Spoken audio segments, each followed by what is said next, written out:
తేనె తెమ్మంటే చెట్టెక్కి తెస్తానే తెస్తానే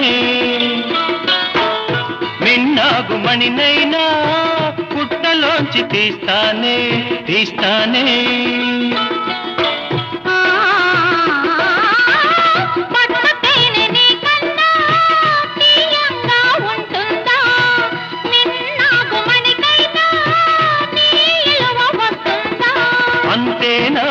అంతేనా అవును అంతేనా